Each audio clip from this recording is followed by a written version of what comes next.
Good evening and greetings of peace. My name is Yusuf Ismail and the program you're watching is I Beg to Differ. This program focuses on interactive debate on socio-economic, political, cultural and religious issues affecting us as South Africans, and certainly looking, examining and unpacking some of the global dominant trends in the international community. The spike in advocacy against the so-called white genocide in South Africa can be traced to a coordinated campaign by a group known as Satelanders to bolster international support for white South Africans. The group, who describe themselves as an emergency plan initiative to prepare Protestant Christian South Africans for a coming violent revolution, believe that a race war is inevitable and have spent years in preparing for it. The group's membership was first reported to have swelled after the murder of Afrikaner Weerstand-Beweging leader Eugene Terreblanche, and then it was the death of former Nelson Mandela that was meant to trigger the war. Although this has never transpired, now it is the murder of white farmers that the Satelanders have seized on as a signal of the seeds of a plan to exterminate white people. Well, joining us via Skype for the first time on I Beg to Differ, we're joined by Simon Roach. Simon is, in fact, a spokesperson for Satelanders and an activist. Welcome, Simon, to I Beg to Differ. Thank you very much for having me. It's a pleasure to be with you. Let us start off with this, Simon.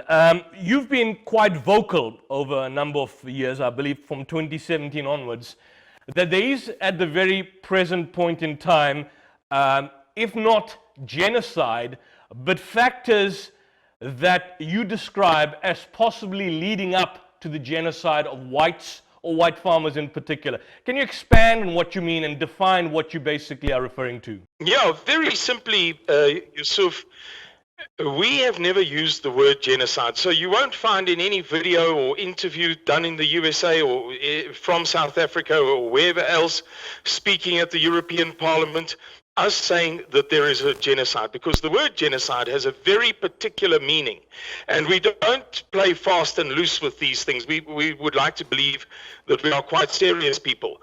What has happened, though, is that many people have picked up on what we've said, and they have imported the word genocide into that narrative.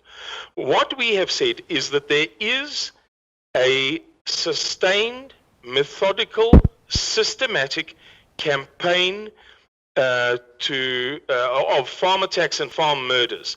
And international experts, in fact, introduced that idea, not us. We weren't the first to say it. The head of World Genocide Watch, Dr. Gregory Stanton, came to South Africa, not at our behest, and long before we began speaking about this thing. And he said, look, I should just point out that this is the world's foremost genocide expert. And he said, look, after studying this matter for a number of years, he was a teacher, a lecturer in Swaziland for many years, so he knows South Africa well. He said, it's clear that this is systematic. It's not random. It's not, spontaneous. So it's good for us, because we can see that, the farmers can see that. The farmers tell you it doesn't make sense, man. This thing didn't come out of thin air. So there does seem to be a systematic, methodical campaign of murder of white farmers. No two ways about it. And that's what we have brought to the attention of the world. I want to bring up, I want to basically, because I want to look at what Gregory Stanton stated. But before I go to Gregory Stanton, there was a report by Gareth Newham, who we've attempted to have on this program some time back. Gareth Newham from the Institute of Security Studies. It's a South African research group. His quotation, I'm going to just give you the quotation. He says, there's no evidence to support that. There's no evidence that a group of people are killing farmers for a purely political purpose, although farm killings are taking place. He says, there's no evidence they're doing it because they're listening to political leaders. It is happening because of crime. Now, you mentioned Gregory Stanton from Genocide Watch, but I've seen subsequent articles by Gregory where he's apparently condemned the misuse of his group's reports of the threat of polarization in South Africa to further the idea of white genocide, in the sense that he's been, according to him, misquoted. One of the users of Genocide Watch's model for genocide prediction is a claim by some South Africans that South Africa is undergoing a white genocide or possibly factors leading to a white genocide. But Genocide Watch has never made that particular claim. And Gregory Stanton has stated that there's been an appropriation, a misappropriation of what he basically stated. You're probably familiar with that. Yeah, exactly. That's perfectly correct. He doesn't use the word genocide, and we don't use the word genocide. We quote from a speech that he gave at the Transvaal Landbou Unie, TLU, it's still called that, headquarters in 2014, if I'm not mistaken. Right towards the end of the speech, you can still find it on YouTube now. He talks about there is somebody behind this thing. I can't remember his exact words, and I don't want to misquote him, but we have precisely the same disposition, and so do the farmers. So the world's leading expert on genocide is not calling it a genocide, but he's saying that this thing is methodical and systematic. The farmers are saying that, and we're saying that. Okay, yes, let me just unpack this, because I just want to understand Saitlander's position. Is Saitlander stating that, I mean, no one denies the fact that there are farm murders. I mean, I'm a criminal law practitioner, and I see it myself, certainly in some of the aspects. But is Saitlander's position is that farm murders are certainly at the crescendo of all criminal activity in South Africa, or are they saying that it is certainly a concern, but amongst many other criminal activities, such as murder in a general sense in South Africa? Because I saw the report by Lindsay Schuttel, who's a journalist. She stated that the peak of farm murders was 1997, 1998, where the number was around about 153, 154. But today, according to many stats, the number is below 50. She stated that some of the murders of white farmers may indeed have been racially motivated. But South Africa is a country with violent crime in any rate. And in the period, for example, between July 2017 and 2018, 47 farmers of all races were killed in South Africa and targeted, not just systematically, white farmers in general. The worst year was way back in 1998, 153 farm murders. Since then, there's been a deterioration. Yeah, thank God for that. The farmers have taken extraordinary measures. I think what you're neglecting to mention there is that there's been a decline in the number of farm murders, but an increase in the number of farm attacks. That's very clear from that report. It's explicitly stated there. The other point I need to know, and this is what Professor C.R. Snyman, the author of Criminal Law, states. In a recent study, between April 2016 and March 2017, there were a total of 19,016 murders, massively insane in South Africa, but the vast majority of the murders and the victims were in fact blacks. I mean, the point is, Saitlanders, your group certainly seems to exude this concern towards whites, and shouldn't the focus be on the fact that crime in South Africa is totally out of hand? The ANC has clearly failed in this particular respect. The Minister of Police, their methods, the corruption within the police. Shouldn't your efforts and advocacy be towards creating a safer society for all South Africans as opposed to just simply whites in general? Well, that's like saying that because you prefer rugby, the local cricket club must become a rugby club. It's, we've often had this accusation leveled at us that we should suddenly change the nature of our group and become something else because it suits somebody else. Let all of the advocacy groups do their work in their various spheres. If you feel so strongly about it, why don't you do it? We have chosen, out of free will, to be a civil defense organization preparing for civil war. We believe that that civil war is liable to occur along racial lines, that the likelihood in a society like ours is that if nationwide anarchy breaks out after a cataclysm of some sort, that people will turn against one another. This is a fact of history. And we're saying, we're not going to store up nuclear bombs. We've never been accused of having mortars and of having stolen cannons from the state armory or anything like that. As decent, respectable, family people who pay their taxes and who work hard, we are going to endeavor to take the precautions necessary to protect our people. So there is a focus along those lines, and we draw upon the farm murders thing to illustrate the severity of the onslaught on the farming community. We believe it is a methodical thing. It's specifically designed to get the farmers off the land. And as you say, there are 19,000 murders. It sounds terrible. It sounds fantastic. But the first thing that comes to mind for me is lies, damned lies, and statistics. That 19,000 belies the fact that, as you correctly said, it's now under 40. The last figure that I saw was 47. If you count, if you look at the names, it's very clear that only one of those people is black. I mean, it's not. There's no ambiguity. Wait, hold on. Are you saying, okay, so just as you've said a lot in that particular sentence, and you say our people. I just want you to define our people. For example, if you talk black farmers that are being murdered, would you consider them your people? One black farmer on that list, that last released list of 47 names. I'm sure you saw it. I've That's seen a rate of 84 white farmers per 100,000. Whether it's convenient or not, whether people like it or not, it's a fact.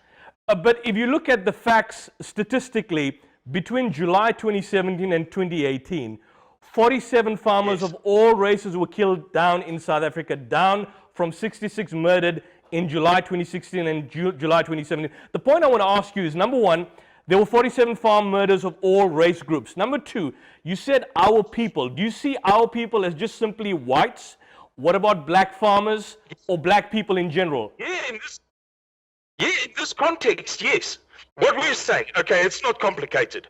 We believe that there will be a race war in South Africa because of the nature of the society. We believe that the trajectory of South Africa is such that a crisis is inevitable, and that will lead to internal conflict within the society. And you can use the convenient term civil war, if you like. Under such circumstances, like it or not, there will be them and us. Who is, let us just define them and us. Is it blacks against whites? We believe that there will be a race war, and clearly that implies blacks versus whites in this country. Obviously, there is a large population of Indian extraction, there is a large population of colored extraction, and there's a large Malay population, which people conveniently seem to forget all the time. I'm not sure why. But in simple terms, it would most likely be fought mostly along black-white lines. We can nuance the conversation, we can make it more subtle, we can speak at greater length, but in the interest of brevity, it's going to be a them and us black and white thing. So just let say that yeah, sure, Simon. Just I don't want to interrupt you, Simon. I don't want to interrupt you. Just I want to continue this. So, are you basically saying your position, Saitlander's position, is that a civil war between blacks and whites is not a possibility, but is inevitable? Is that your position, that it's going to happen? Yes, sir, it is. And the proof for that is in the systematic attacks that you basically point out as happening on a daily basis. That is merely one. I think this is very important, Yusuf. We would come to a great misunderstanding if that allegation was, not tempered a little bit. That is merely one of the signs and symptoms, of the pieces of evidence, of the clues.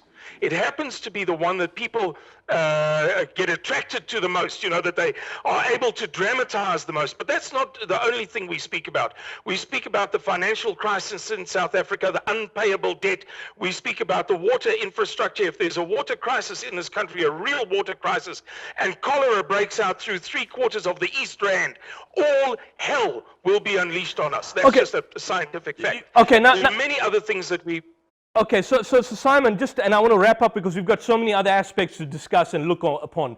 Do you accept then the premise and the facts as presented by Genocide Watch, the Institute for Security Studies, that for a period of 1 year, 2017 to 2018, there were 47 farmers of all races were killed in South Africa? Do you see that as evidence now for a potential civil war taking place? No, not necessarily, Yusuf. You know, with all due respect, if you watch all of the interviews that I've done and the speeches that I gave in the USA, we're not saying because whites are going to be killed, there will be a civil war. I beg your pardon. We're not saying that because of those 47 farmers, 46 were white, therefore there is going to be a civil war. We're not saying that the murder of white farmers is the catalyst for a civil war. It is a symptom of the severe breakdown of our society. And we use the various examples that we give to help people to understand that what the mainstream media tells them is nonsense. Okay. We give a broad array of examples to illustrate the fact that our society is in crisis. And that helps people to understand why we would think that there might be a civil war. Okay, just one point before we have to go for an ad break quickly, but I just want to end up and conclude on this one issue. You've seen the recent xenophobic outbreak of violence in South Africa. Do you agree with me that foreign African nationals in this country have a far greater chance of being killed and murdered and executed on the streets of South Africa as opposed to whites in general? Oh, dear me, I'd have to look at the statistics. I mean, white farmers is one category. The broader society is another category. Foreigners is another category. I mean, really, I would have to know the statistics.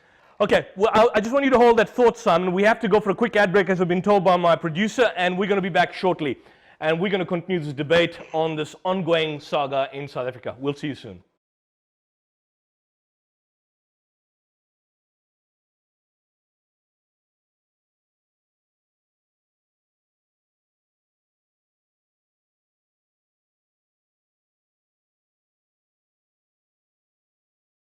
Welcome back to I Beg to Differ, and I'm your host, Yusuf Ismail. And if you just joined us, I am in a fascinating debate with the spokesperson for an organization called Suidlanders in South Africa, Simon Roach. Simon, you've officially been involved with this group, Suidlanders, since early 2017. And I've seen some of the reports, basically, on you, that which has basically raised certain questions in some of the journalistic interviews that you've given, that apparently you were a card-carrying member of the ANC at some point in time. You call yourself a member of the ANC. I see some of the other interviews you've had with journalists overseas and indeed in South Africa. You describe yourself as a student revolutionary, a former student revolutionary linked and affiliated to the ANC. I just want to know that transition. Were you part of the ANC at some point in time? I know you stated that you have done functions for them, programs. I just want to know that from someone with that background, how was it that you were accepted by the Suidlanders so easily without any kind of questioning or, for that particular matter, interrogation into your former background? I think because my story is not an exceptionally complicated story. When I was at university, I was one of those people who believed that the right thing to do was to try to take hands and build a kind of a new South Africa, to find a solution. And I was a card-carrying member of the ANC. In fact, I think I still have one of my membership cards somewhere. A white South African? I mean, I understand. Sorry to interrupt you, but I mean, you've been questioned and you said you cannot remember which branch member of the ANC were you affiliated with? No, I know exactly which branch. That's absolute nonsense. I cannot see why I would ever have said I don't know which branch I was affiliated with. It was the branch at the University of Natal, Durban. And as I understand, basically, at some point in time, you made a transition. You were involved. I mean, you made a pretty late transition, 2017. What caused that transition? Look, Yusuf, it happened long before that. I began to see, when I was at university, everybody used to chant non-racism, non-sexism, non-tribalism, non-racism, and in, I think it was the second cabinet, not the government of national unity, Thabo Mbeki's first cabinet, was reported in the Weekly Mail at that time, now the Mail and Guardian, I don't think it had changed its name yet, to be 59% Xhosa.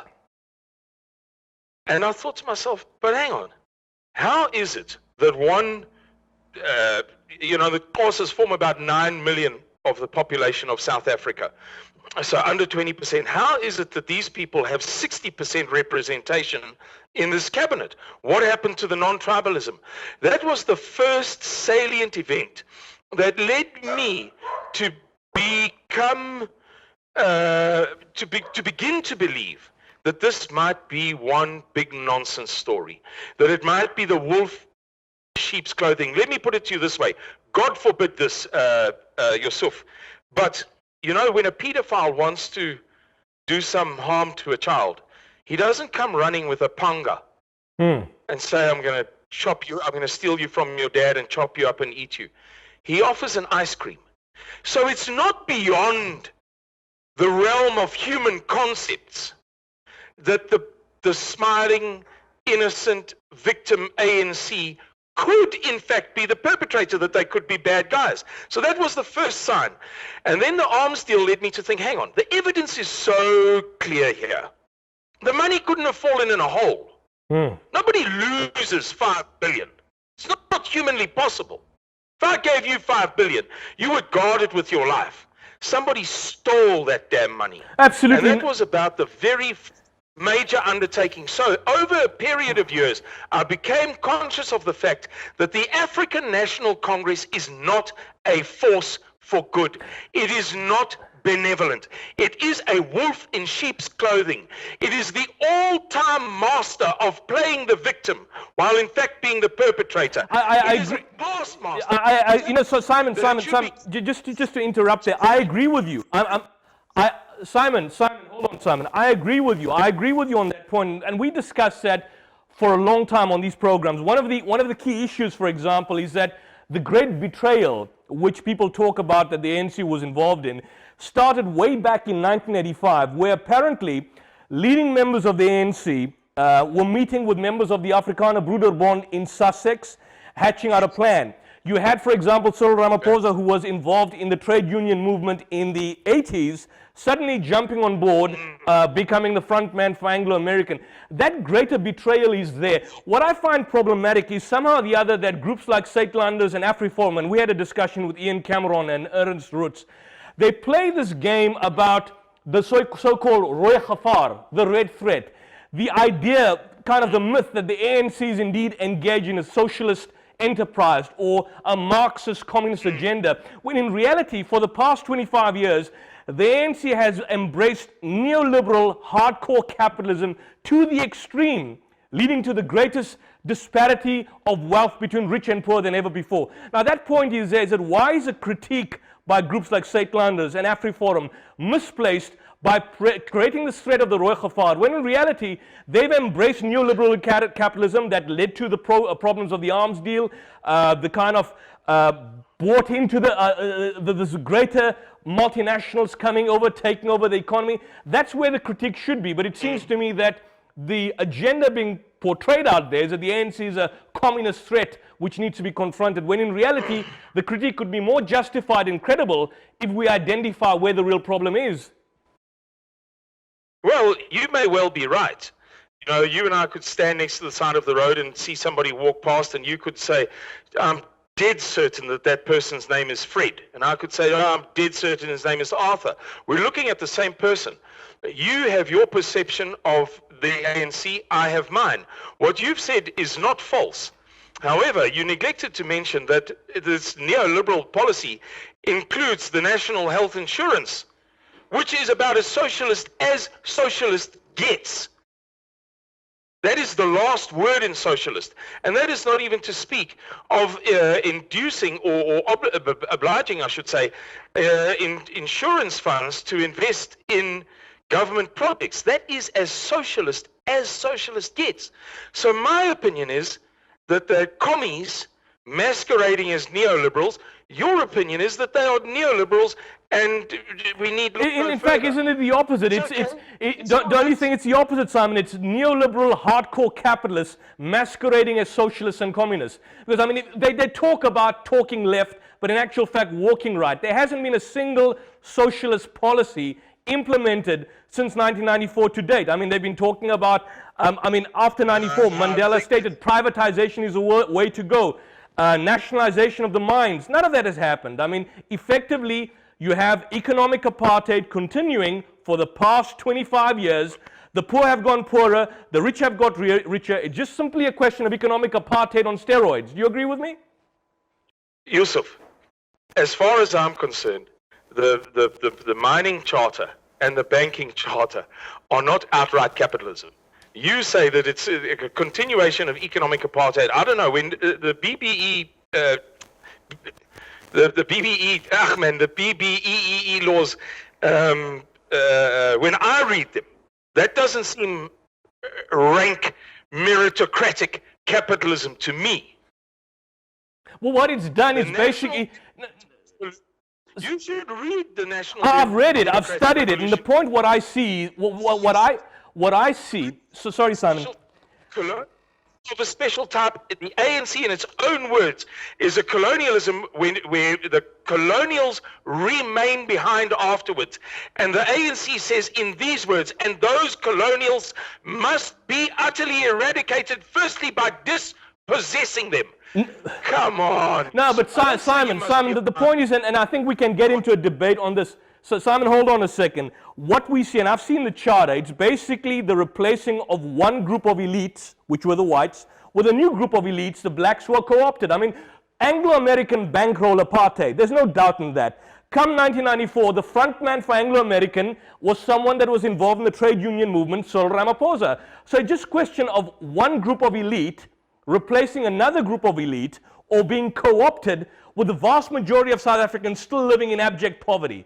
I mean, there's no economic empowerment of blacks. There's economic empowerment of a certain black elite at the expense of the mass of South Africans. I can't Saitlanda see that. No, of course we can see that. Of course, but that's hardly the point. So are you saying that effectively, when you talk about egalitarianism, do you call for an egalitarian society, or are you saying that we should just simply continue as the trend was? Egalitarian at all. Yusuf, you really, this is the third time now that you've kind of, you've either said explicitly or implied that I've said something that I claim to be a revolutionary. I've never claimed to be a revolutionary. We have never spoken about egalitarianism. We're not egalitarian. So you anti... We're the opposite of... I mean, you will never hear us claiming to be egalitarian. That's absurd. I'm very sorry, Yusuf. But that's a bit concerning for me. So if you're not egalitarian, you're anti-egalitarian. So when you're talking about class differences, who should be at the top? Sorry, Simon. Sorry about that. Yusuf, the fact that you maybe don't play rugby doesn't mean that you're anti-rugby. Again, you insist on making these deliberate straw man arguments, arguments based on false logical syllogisms. Yusuf. Okay, let me take this further. Let me take this further, Simon. I want you to, because I want... We are meritocratic. We are not egalitarian for egalitarianism's sake.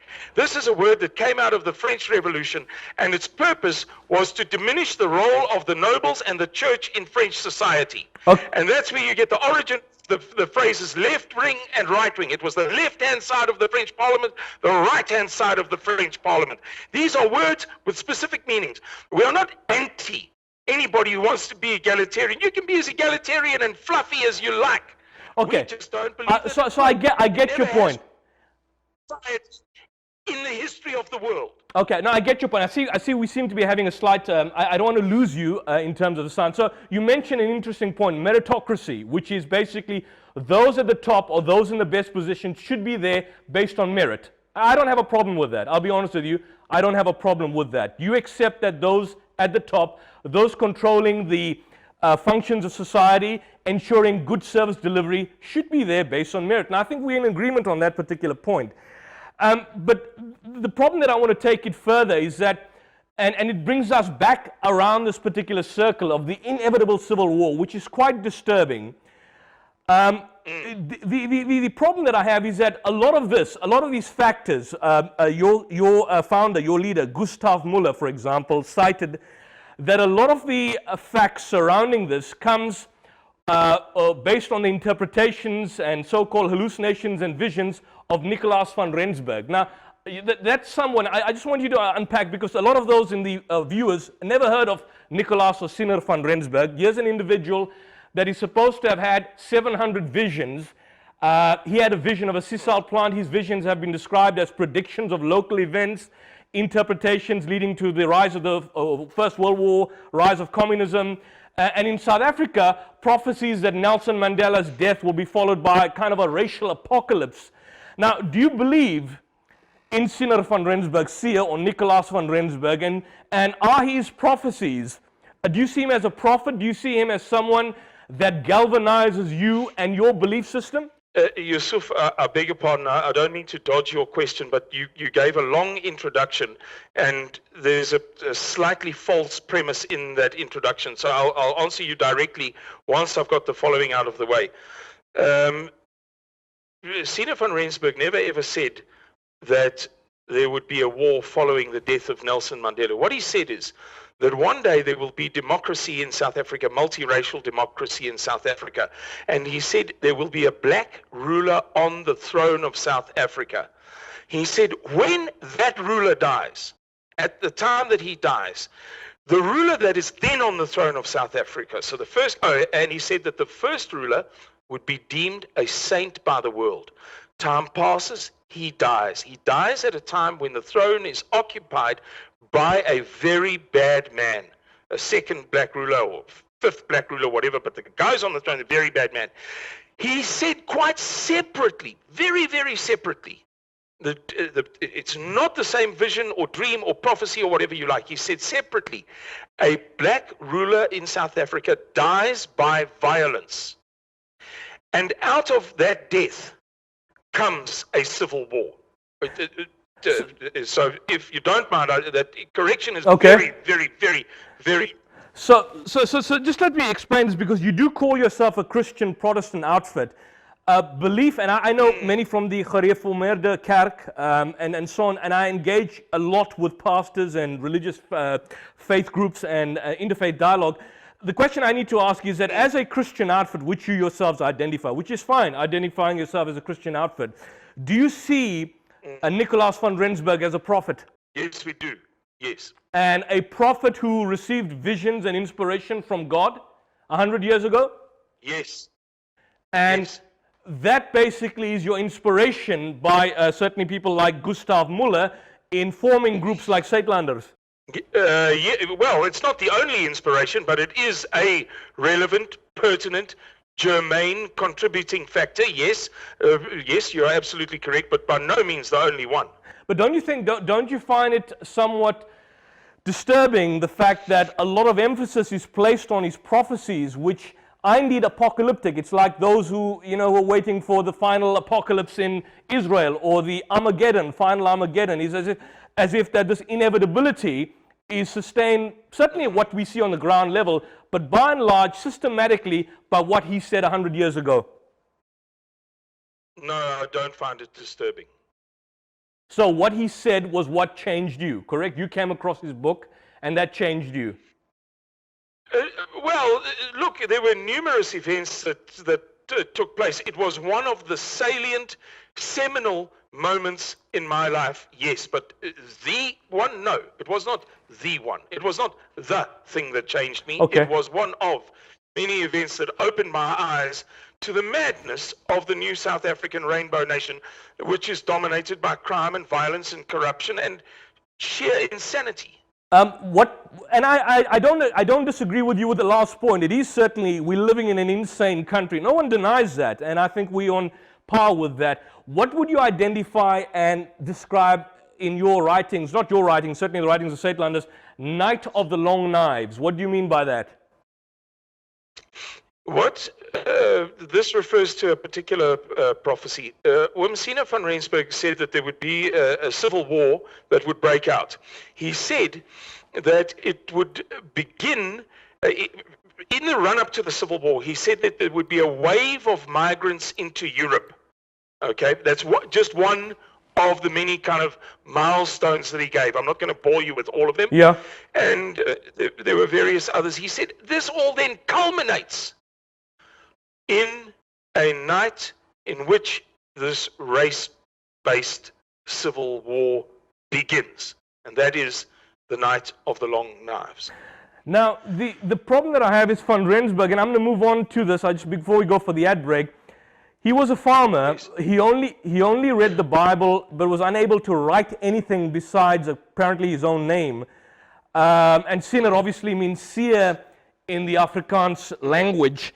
A lot of Afrikaners, indeed those amongst center-right, far-right, even amongst some certain conservatives, have rejected him as a false soothsayer, a false prophet. I mean, because the belief that one day whites will be slaughtered en masse could be traced to the earliest white settlers on the tip of Africa. And that basically is the fact that they point out that a lot of his soothsaying was basically inherently based on paranoia. Yes, of course, it's like that in any society. I may reject some of your religious beliefs, you reject some of mine. Some of the Afrikaners reject belief in the divine veracity of Sina van Rensburg. This is a normal thing. Okay, don't go away. We're just going to have to go for a quick ad break, and when we're back, we're going to continue this discussion. We'll see you shortly.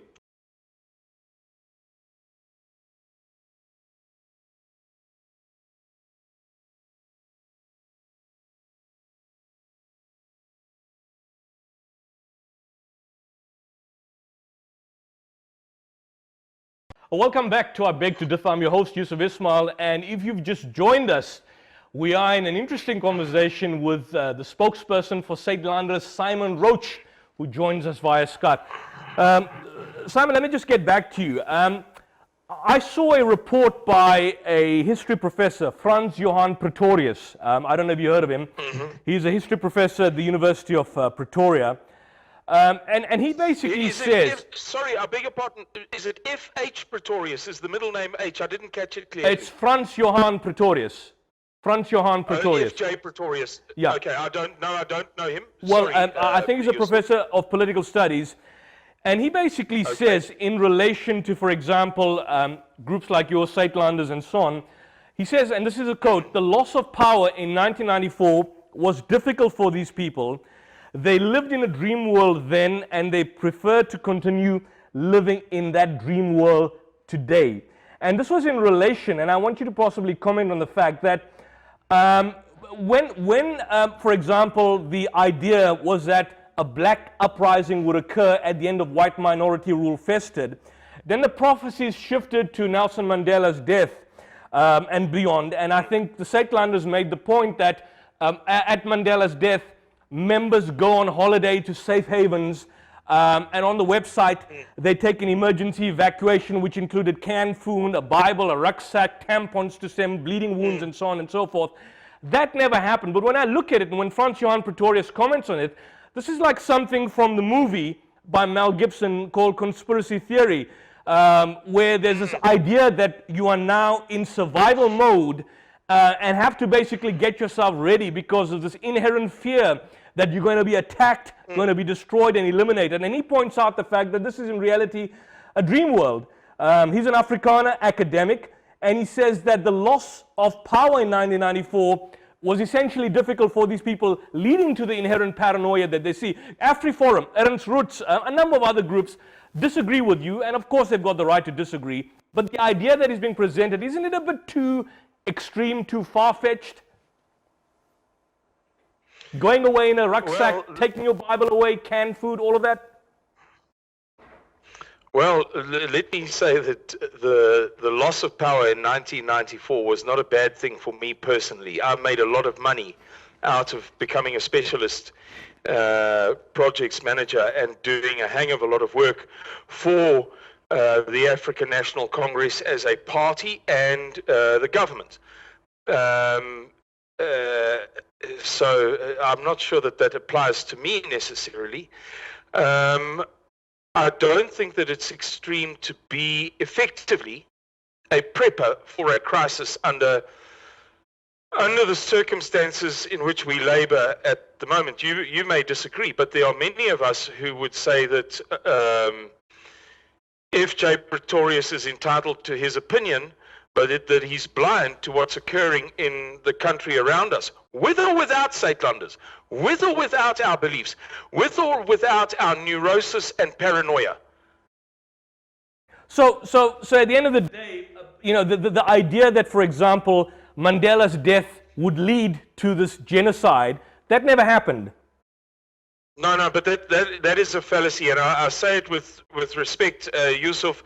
I'm not saying it in defense of us. You can go and independently verify this. They are different dreams, different prophecies, completely separate. He said the death of a black leader or of a great black leader will lead to this violence. He didn't say that the first leader on the throne of South Africa is necessarily that leader. He never said that. But let me tell you something, Yusuf. Do you remember Deborah Patter announcing Nelson Mandela's death early? In 2000, you're talking about in 2013, in November, December 2013, right? You remember that she was at the time working for the BBC, and she was the one and only person who said Nelson Mandela has died, and it was supposedly false, right? She's exaggerating. She's bull dusting. Do you remember that event? I recall some discussion is like, for example, the 9/11 towers, World Trade Center 7, spoken on the news as having fallen down before that.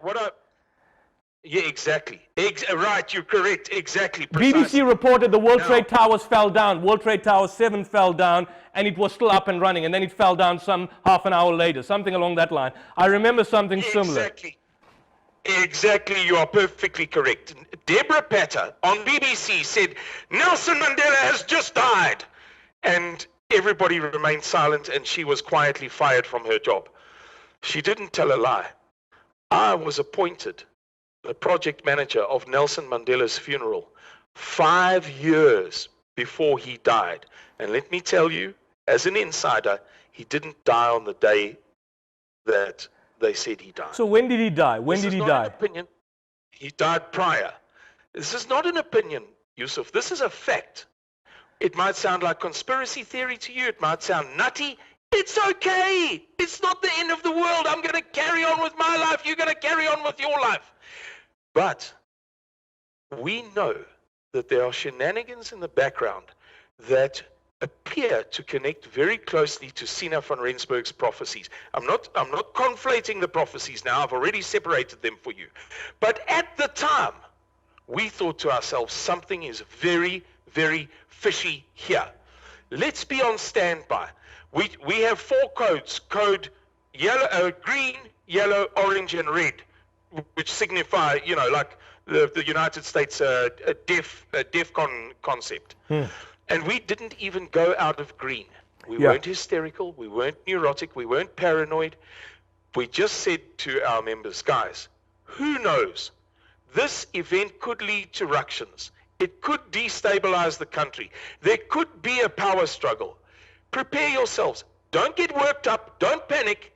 But make sure that your stuff is packed so that if there is a crisis in this country, as there have been in every country in the history of the world, if it is our turn, that you are prepared and ready to leave built-up areas. Okay. Honestly, Yusuf, it's as simple as that. Well, I need to take. I would love to unpack that further. I mean, just the time is at a premium. We have to move on. Your leader, Jacques Pauw. You know Jacques Pauw, the journalist who's written the book, The President's Keeper Against Jacob Zuma. He did a report, I think, on the organization Zuidlanders. He pointed out, this is a quote: Zuidlanders leader Gustav Muller is surrounded by police agents, and he has been made a police project. And this was a quotation given by a former confidant of Muller's, who apparently admitted to the city press that he was a police agent instructed by his handler, a crime intelligence colonel, to infiltrate Zuidlanders. He goes on to state that Muller was a bankrupt businessman owing hundreds of thousands of rands and 3 judgments against him. The point being made behind this is that his whole argument, the whole argumentation behind this is that Muller himself comes from quite shady backgrounds and credentials. And some of what's concerning is that a lot of Afrikaners, even those on the far right, have distanced themselves to your organization because of the radical policies and views that you hold. To the extent that some of them describe you as fascist. fascist, as a fascist organization. Even though you distance yourself from neo-Nazi groups, they describe you as fascist, and we want to unpack this. Look, you said very much there, Yusuf. It's a lot to deal with. As far as Mr. Miller's background is concerned, I think it's fair to say, I'm not saying you should agree with me, but I think it's fair to say that it's a transparent, clear, clean background apart from one event. You know, there are not multiple allegations of having, you know, affairs with women, getting drunk, falling down, whatever the case may be. There's one salient allegation against him, and that is the bankruptcy. And that has been dealt with in the past. I don't want to dodge your questions, but this has been dealt with over and over and over again, in which Mr. Miller presented the information. He said, that is where I wrote the check that bounced. This is the check against which I wrote it. How could I have known that the person who was paying me was giving me a dodgy check? In trusting them, I wrote a check that bounced. And there was a series of repercussions. He provided documentary evidence in black and white. You may reject it. You might say, it's just a story. But we have dealt with it. We have dealt with it over and over and over again. Okay, I don't want to pry. That's his personal life, and I respect that, Simon. I respect that. But the more. Yeah, sure. As far as the infiltration is concerned, there is no doubt that we are very heavily infiltrated, that we are saturated by spies. It stands to reason. You know, I don't need to explicate. I can go on to the next theme. Yeah, sure. But just on that point, I don't want to take you off that theme. In 2002, the forerunner, the handler, stated that a senior officer who was known to Jacques Pau was told to befriend Muller and infiltrate, build up, and recruit more agents for Saitland Aksi. That's your forerunner, Saitlander's forerunner, as a kind of getting information on more extreme right-wing groups. So the point behind Jacques Pau is that Jacques Pau is saying that Saitlanders is purely an intelligence front to infiltrate the more extreme right-wing networks that may have violent tendencies within the Afrikaner community. What do you say about that? I would say that that's nonsense. I don't believe for a second that Mr. Miller has set up this organization for the purpose of being controlled opposition. That's the term, right? Yeah. Where the state sets up its own opponent so that it can control its opponent. It's a very clever thing to do. I don't believe that is what Saitlanders is about. And I think if that was the Possibly, case, is it possible? Is that possible? I don't believe that it's possible. I think if it was the case, Yusuf, we would have far greater contact with other right-wing organizations, whereas the right-wing in South Africa accuses us over and over and over and over again of being arrogant, standoffish, and supercilious, that we don't mix enough with them, that we think that we're superior and we're special and we don't get involved in other right-wing initiatives. If our purpose was to infiltrate the broader right wing, we would deal with them, but we keep well clear of them. So I think it's false. Okay, let's go on. And again, time's running out. There's so much more to discuss. I think in 2017, 2018, and I believe next week, you're going back to the United States. I've seen some of the interviews. By the way, Alex Jones, I had some discussions with him years back, back when he was exposing the Bohemian Grove and so on. But one of the questions raised by, I think, Stefan Molyneux asked the question, I think, and I listened to the entire interview, where apparently, you were being questioned by newspapers and outlets about meeting, for example, people like David Duke and individuals with extremist backgrounds, and your point was, and your response was that, well, you met everybody, and we don't have to agree with them, which I respect. I'm giving you a platform on this show. I don't agree with your position, but I'm giving you the platform. The one and I respect that point of view, but the one concern was that you did take platforms in openly what could be described far-right fascist organizations. One organization which, and I listened to the entire 45-minute speech, was a New Century Foundation, running a magazine called American Renaissance. It's founded in 1990 by Jared Taylor. Yes. You spoke on their platform. You shared the platform, and you galvanized the public and sought to basically rev them up. I saw the passionate speech that you gave. What was the rationale behind them? What is the rationale behind speaking behind an openly fascist organization? Let me give you a coherent answer. You've said a few things, so if I address each of them, then very quickly we can come to a point that makes sense for your viewers and listeners. Prior to going to the USA, we obtained a database of, let's call them, if you like, conservative organizations, certainly not right-wing. Many of them were churches that were anti-abortion, for example. The database was 936 names. So we corresponded with all, we sent out, we didn't do research on each and every single individual. We could never have. We didn't have the resources. It was myself and Andre Coetzee working alone on this project. So we get to the USA, and the next person on the list is Dr. David Duke. We didn't know him from Adam. People can believe us or disbelieve us. We've only ever had one story, and we're sticking to that story because it's the truth. Every organization that we met, we discovered, as it were, for the first time. We did not spend an hour researching each one of those 936 organizations that we approached. That's 936 man hours, for goodness sake. And I'm not directing my irritation at you, but at this ongoing kind of allegation. So we meet David Duke. We meet him in Louisiana at Lake Pontchartrain. He lives near the Lake Pontchartrain, and he said to us, if you want to talk to me, if you want my time, you've got to take me for lunch. So we said, okay, fine. We took him for lunch. We held a long conversation, and it became clear that we didn't share his views. His views are very far right-wing. We left that lunch, and we never spoke to him again. He said to us, would you like to come on my radio show? It gets, including repeats, forwards or whatever you want to call it, about 2 million listens, which would have been by far the greatest opportunity that we'd ever dreamed of. We didn't even reply. We have never been on his radio show, in spite of the fact that it would gain us incredible exposure amongst right-wingers in the world. We don't share his opinions and beliefs and convictions.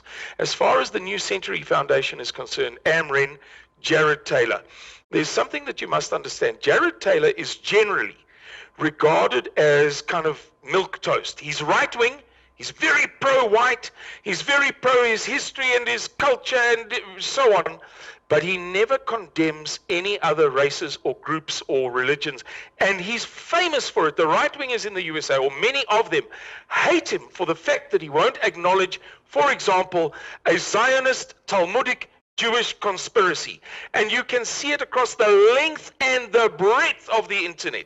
But your research for this interview has been outstanding. I must commend you for it. So I'm not saying that there's a weakness on your research. Clearly you've done a tremendous amount of research. There's no criticism, but if you were to do more research, you would see that what I'm telling you is the truth. Jared Taylor is not a neo-Nazi. He's not a fascist.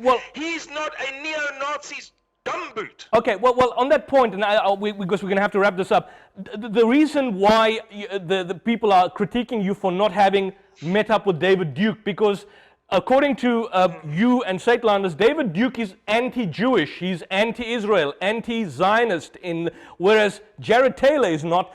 But Jared Taylor, says in his magazine American Renaissance, they promote pseudoscientific studies that blacks are intellectually inferior to whites, although they couch it in highfalutin language. I've got a quote from American Renaissance.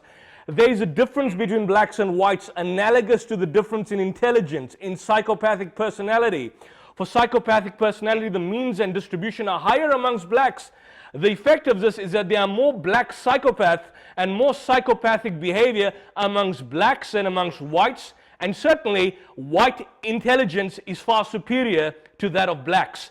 Now, this was Richard Lynn in the American Renaissance, the magazine produced by the New Century Foundation. Jared Taylor does promote scientific racism. I mean, he promotes the idea that whites are intellectually superior to blacks in a general sense, which David Duke touches on, but is more anti-Jewish than the New Century Foundation. What is quite surprising is that when you also stood up and gave that lecture, You were standing directly in front of a fasci, which I found quite remarkable. The fasci, which is the actual, you may not have noticed it, the 10 pole with the fasci wrapped around it, which the Roman empires used and the Nazis used as well, which clearly indicate fascism.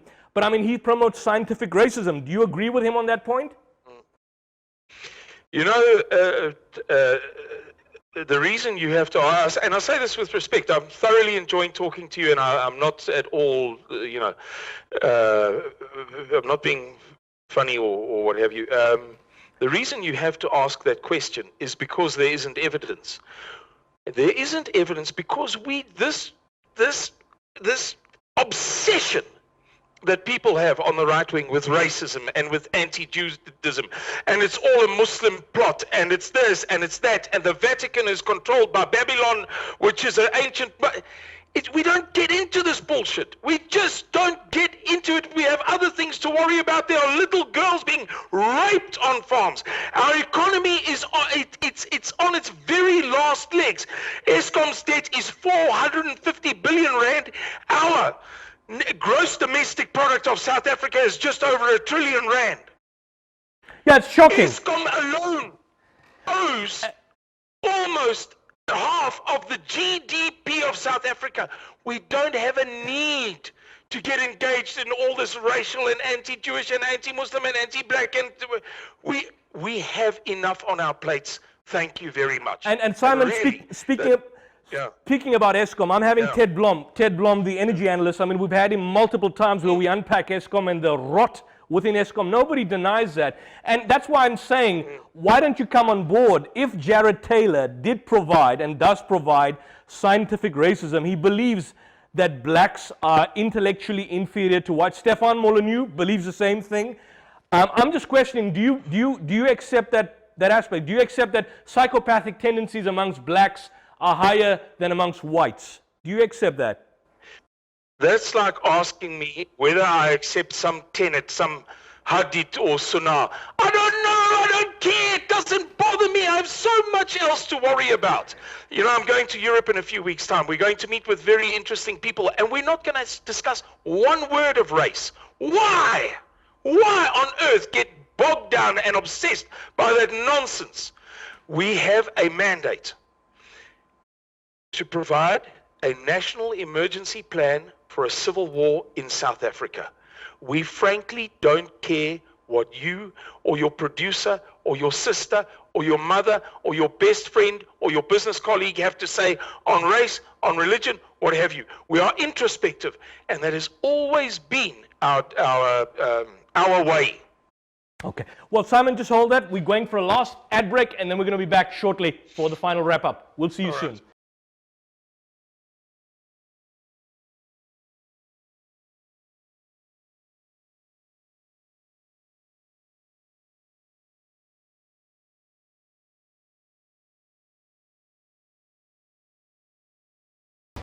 Welcome back to I Beg to Differ, and we are finally wrapping up this passionate and intense discussion. Simon, once again, lastly, wrap this whole thing up. So a civil war, according to you, is going to happen in this country in the next few years, correct? Yeah, it seems pretty inevitable that the trajectory of South Africa is going to lead to a cataclysm, yes. And will this be just simply white against black? Or will you have a black against white, or would you have a situation where whites obviously take arms and attack blacks as well? No, I don't think so. That would be suicidal. You know, there's some people on the right wing who talk like that. I don't want to use strong language, but they're very, very bolshy, very bombastic, you know. We're going to, mess them up kind of thing. But that's the talk of fools. The white population of South Africa is so small that any white right-winger who thinks that he can take on the entire new South African rainbow nation he's a fool, with all due respect. So our plan is to withdraw from the conflict. And that's why people call us cowards. They say that we're running away and so on and so forth. That is the allegation that is leveled at us constantly. We want to withdraw from this conflict that we see as inevitable. Does the murder of black women, children and babies bother you? And why haven't you taken this up as an advocacy group? Because that's not our role. I mean, why hasn't, I don't know, the South African Rugby Union taken it up? It's not our role and our purpose. It has got nothing to do with us any more than Jack Russells have got anything to do with the Nelson Mandela Children's Hospital, and burnt children have got anything to do with the Society for the Prevention of Cruelty to Animals. It's an absurd suggestion that we should suddenly be taking up causes that have got nothing to do with us. We have a specific mandate. But you spoke clearly. You spoke about rape of children. Those are white children. You spoke about murder of white people. I'm saying murder affects all race groups, all colors, across the board. Murder is something which affects us. More black people are murdered daily than whites. More black babies and children are raped daily than whites. Surely we're talking about murder. They're human beings. The only difference between them and you is they're black and you're white. Yeah, but we're not pro it. It's not like we're encouraging it, for pity's sake. Are more black people being killed than whites in this country? In absolute terms, yes. In proportionate terms, absolutely not. Do you consider the murder of 47 white farmers proportionately 46. equivalent to the murder of blacks? No, it's far higher. The maths is simple. But Africa Watch and Genocide Watch gave the figure. The Institute of Security Studies, Gareth Newham, stated 47 white farm murders between June 2017 to July 2018. Proportionately, I mean, if you talk about proportionately, can that be even viewed as an equivalent to the murder of blacks? No, it's far higher. How many? How many? Well, there are 25,000 white farmers approximately left in South Africa. Those figures are per 100,000. Okay. The national murder rate in South Africa is 36 point something per 100,000. Now, if you multiply, you keep saying 47, but only 46 of the 47 were white farmers, right? So you've got to multiply 46, not 47. One of those farmers was black. So you multiply 46 into 100,000, 25 into 100,000 goes 4 times, 46 times 4 is 184. Okay, how many? Simple as that. It's 184 per 100,000 versus 37 per 100,000. This is not sophisticated. And this is what we keep saying to people. It's simple maths. You don't have to like it. You don't have to do anything. Okay, let's end on this point. The mathematical reality is that there is a far higher proportion, and exceedingly far higher proportion, of white farmers being murdered in South Africa than in any other category. These are scientific terms now. Listen, please. Category, class, or group. End of story. I'm very sorry, but this is mathematics. Simon, between December 2018 and October 2019, how many white farmers were killed? How many? The government hasn't released the statistics. So, but I mean, I thought a group like Saitlanders would have the statistics. No, we don't collate statistics. We are not a farm murder defense advocacy group. We draw upon those statistics to enlighten people as to the severity of the crisis in our country. Okay. Lastly, we're not specialists in farm murder. We quote other specialists and we say, look at these numbers. Does that not tell you something? We do exactly the same with banking. I'm not a banker. I'm not even an accountant. But I can draw upon the facts and the figures and the data and the statistics that the experts produce to help people understand that there is one massive financial crisis looming over South Africa. It doesn't make me a... Come on, man. But lastly, and I don't want to grudge the point, but when I gave you the stats from the experts, you disagreed. I said the Institute for Security Studies released the figure of 47, 2018 to 2019. 2017 to 2018, they said 47, you said 46 are white, give or take, that's the point. 47 still proportionately is not equivalent to the murder of black people. They're saying that 47 farmers were murdered. I am making the point to you that it would be a lie if I said 47. I have to say 46 because I know that only 46 of the 47 were white. So if I say a certain proportion, a certain percentage of white farmers is being murdered, I must tell the truth. And it's not 47 whites, it's 46. One of the farmers was black. Do you believe, and your position may be different from that of Saitlanders, that blacks by their nature are inherently violent? Do you believe that? You know, I don't want to sound like those white people who say, I never supported apartheid and my best friend is black. But I spent many years, this is indisputable, incontrovertible, working with some of the kindest, gentlest human beings you will ever meet. Cyril Ramaphosa's niece, Pindilim Kabela, and I were business partners. She is the most generous, compassionate, merciful, sweet human being you will ever meet. Her business partner, Marang Setwaelo, is the most tolerant, patient, long-suffering person you will ever meet.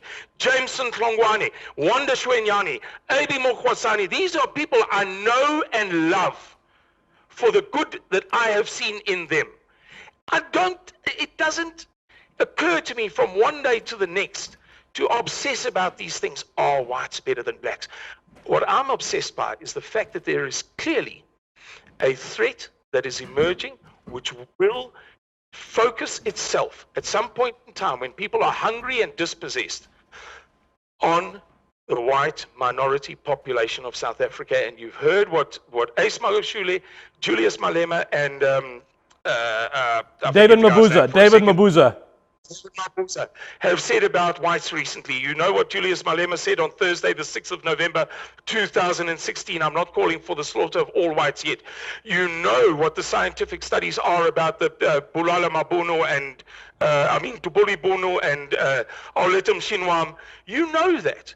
And we feel threatened and afraid. Okay. It's not the same thing as getting up in the morning and saying, oh, all black people are bad. That's bullshit. I can tell you it's bullshit. I know it because I've seen it and experienced it firsthand. I've seen the beautiful black people that I've worked with. Lastly, Simon, we're wrapping up. Lastly, segregation between whites and blacks, which some have attributed to Gustav Muller, which he apparently said. Do you believe that that is viable today in South Africa? Gustav Muller is basically on record, as some journalists have quoted Jacques Pau, that segregation between whites and blacks may be the alternative. Do you believe that is sustainable? I would say to you that where you have absolutely contradictory cultures, such as you had in the Yugoslav Civil War, I mean, you saw what happened there. They could not reconcile the Eastern Orthodox, the Serbs, the Roman Catholics, i.e. the Croats, and the Muslims, the Bosniaks. They could not reconcile.